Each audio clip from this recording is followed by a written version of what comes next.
Durante muito tempo, ninguém olhava duas vezes para o Vale de Santa Aurora, localizado entre colinas discretas, com estradas de terra, plantações extensas e um punhado de fazendas antigas. O lugar parecia um retrato do interior esquecido, mas por trás dos campos de trigo e dos sorrisos dos agricultores, algo extraordinário estava sendo construído, um sistema de defesa civil invisível, silencioso e quase impenetrável. Tudo começou quando Wade, um veterano de operações especiais, decidiu largar a carreira militar e recomeçar a vida em uma propriedade rural herdada do avô. Ao seu redor, antigos colegas de batalhas haviam feito o mesmo. Não estavam interessados em política, vingança ou confrontos, menos apenas queriam viver em paz. Mas sabiam, melhor que ninguém, que a paz verdadeira exige preparação. No início, criaram um programa comunitário discreto de vigilância. Usavam rádios amadores, câmeras simples escondidas em caixas de correio, sinais discretos entre vizinhos. Nada disso chamava atenção. Mas à medida que o mundo se tornava mais instável e os cartéis começavam a se expandir além das fronteiras mexicanas, Wade percebeu que o Vale precisava de algo maior, com autorização local e apoio informal do xerife Cooper. Iniciaram o que chamaram de Programa de Observação Rural Integrada. Oficialmente, tratava-se de um grupo civil de monitoramento de segurança. Na prática, estavam montando uma rede de defesa avançada, onde cada morador, do padeiro ao mecânico, sabia identificar movimentos suspeitos, reportar com códigos específicos e acionar respostas coordenadas aos olhos de qualquer estranho. Tudo parecia normal. Fazendeiros colhendo, caminhões circulando, oficinas funcionando. Mas por trás das cortinas, o Vale operava como uma máquina sincronizada, capaz de detectar qualquer intrusão em minutos. O verdadeiro teste veio quando observadores locais notaram veículos com placas de fora da região rondando áreas pouco movimentadas. Rosto desconhecido, lentes escuras. Atitude profissional demais para turistas. Em poucos minutos, Knox, o especialista em reconhecimento tático, já havia feito cruzamento facial. Membros de uma célula do cartel colombiano, Wade, não ativou nenhuma resposta armada. Em vez disso, usou a própria legalidade como arma. As patrulhas rurais voluntárias acionaram a polícia local com relatos documentados. Em poucos minutos, os visitantes foram abordados de forma cordial, fichados por verificação de rotina e escoltados para fora do vale. Nada ilegal, nada suspeito. Mas a mensagem foi clara. Aqui não, eram apenas os primeiros. Na semana seguinte, outros 2 veículos chegaram. Um com executivos de empresas de energia solar. Outro com uma equipe de supostos desenvolvedores imobiliários interessados em revitalizar a região. Em todos os casos, os documentos pareciam legítimos, mas os olhos da comunidade viram além. Analista de inteligência e antigo programador militar interceptou comunicações cifradas. Os rostos da equipe solar estavam ligados a uma rede de lavagem de dinheiro colombiana. Já os desenvolvedores tinham conexões indiretas com empresas de fachada usadas por cartéis russos. Mesmo assim, o protocolo foi mantido. Nenhuma ação direta, nenhum confronto, apenas bloqueios burocráticos, recusa em vender terrenos, supostos riscos ambientais, proteção de patrimônio histórico indígena e, claro, relatórios meticulosos enviados às autoridades federais. Enquanto isso, Wade conduzia reuniões públicas abertas, orientando os moradores sobre segurança rural e resposta a emergências. Tudo sob a aparência de civismo. Mas cada palavra era um código, cada frase uma instrução disfarçada. A comunidade assistia a uma verdadeira aula de tática militar, sem nunca saber que estavam se tornando parte de uma muralha invisível. O inimigo se adaptou. Com as tentativas de entrada direta frustradas, os cartéis optaram por outra tática. Infiltração. Um casal jovem chegou ao vale, com uma história comovente. Haviam perdido tudo em um incêndio. Procuravam paz, refúgio e recomeço. Foram acolhidos como qualquer outro novo morador. Mas algo não se encaixava. Sarah, responsável pela malha civil de observação, notou perguntas demais, interesses fora do comum por instalações específicas, como o celeiro de Wade ou o galpão de Cyrus. Zayn fez um rastreamento digital e encontrou o elo. A mulher havia trabalhado em uma empresa de segurança privada contratada por um dos cartéis. Mesmo assim,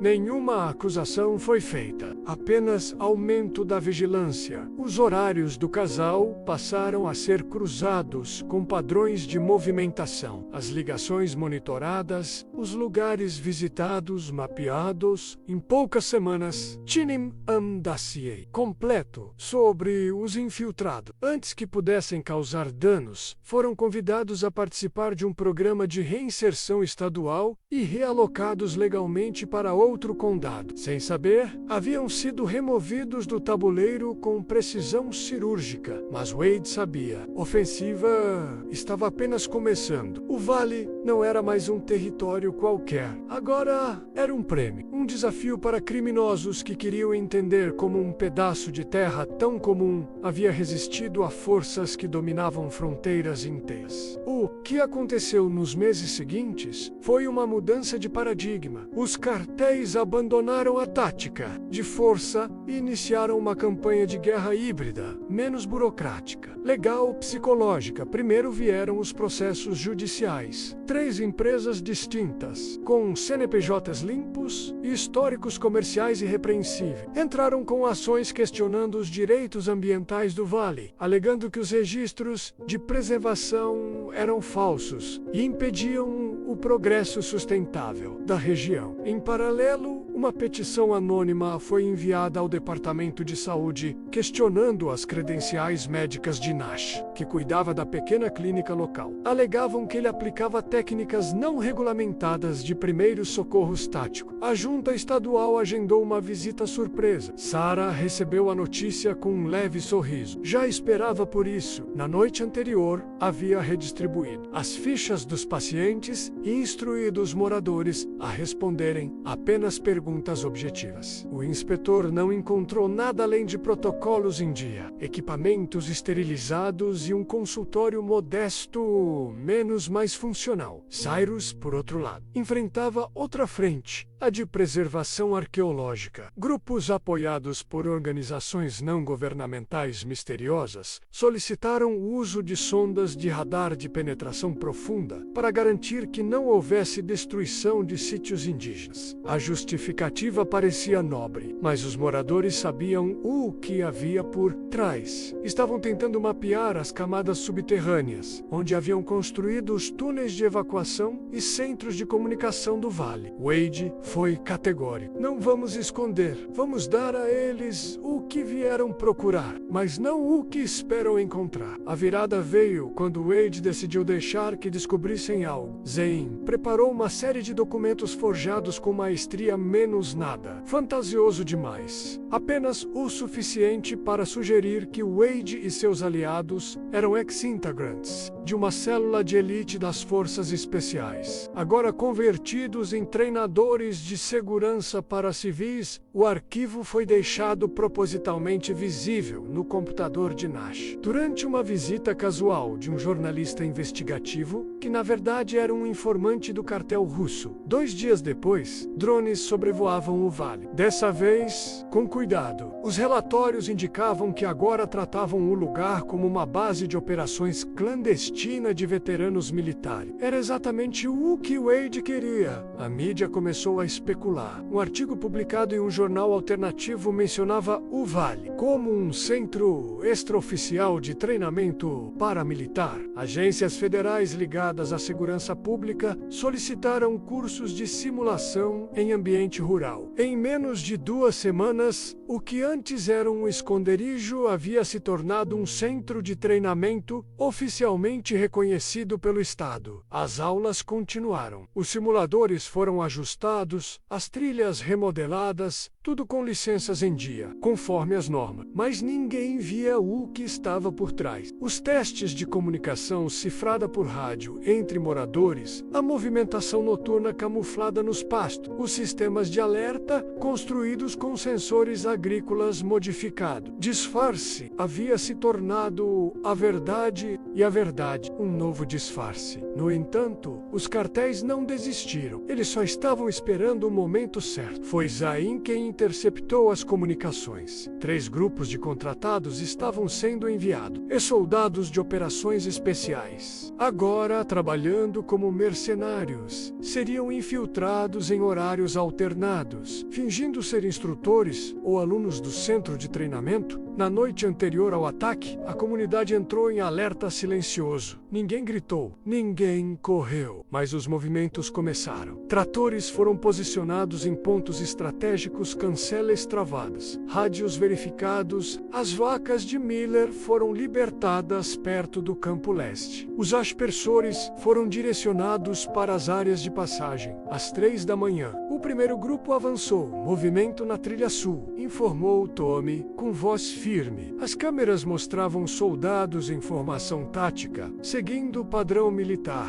mas cada passo que davam era previsto, cada movimento observado. Quando cruzaram o campo aberto, os aspersores se ativaram, encharcando o solo e prendendo as botas dos invasores na lama. Quando tentaram cortar caminho pela plantação, um rebanho de gados forçou a se separar. As lanternas térmicas foram inutilizadas por refletores comuns, estrategicamente acionados por geradores manuais. Eles estavam prontos para enfrentar combatentes armados, mas não sabiam lidar com tratoristas, que manobravam como se fosse parte de um balé, com donas de casa que passavam rádio como operadoras de guerra, com idosos que controlavam painéis de vigilância como se fosse um jogo de xadrez. Ao amanhecer, o último grupo de mercenários tentava se reagrupar, mas todos os caminhos de fuga estavam bloqueados por obras de manutenção ou acidentes locais. Sarah ativou o plano final. Ligaram as câmeras de seus celulares e começaram a gravar menos caminhando, rindo, sorrindo. Uma multidão de testemunhas sem armas, mas com olhos e provas, acionamos a polícia estadual. Já há bloqueios a 10 quilômetros, disse o xerife Cooper pelo rádio. Cercados por civis e com a presença policial se aproximando, os mercenários não puderam fazer nada. Se disparassem, se reagissem, seriam presos ou mortos. Perderiam o investimento. Ficaram imobilizados por uma coisa que jamais souberam enfrentar: a força de uma população que se recusa a ser vítima. Wade observou da varanda. Os campos estavam intactos, os moradores sorrindo, a paz intacta, não por ausência de ameaça, mas pela capacidade de enfrentá-la sem se tornar igual a ela. Quando tudo acabou, Wade reuniu o grupo principal no celeiro, agora convertido em centro logístico. Estavam exaustos, mas inteiros. Eles nunca vão entender, disse Sarah. Procuravam soldados, armas, esquadrões secretos e encontraram o que menos esperavam, completou Knox. Pessoas comuns, vivendo de forma extraordinária. Wade assentiu. O verdadeiro segredo nunca foi a força, nem a estratégia. Foi a confiança. A confiança que cada um aqui tem no outro. Isso não se infiltra, não se compra e não se destrói. A câmera mental de Zain registrava tudo. A imagem do sol nascendo sobre plantações molhadas, o barulho dos galos e a respiração tranquila de um vale que havia vencido a guerra mais difícil, sem disparar uma única bala.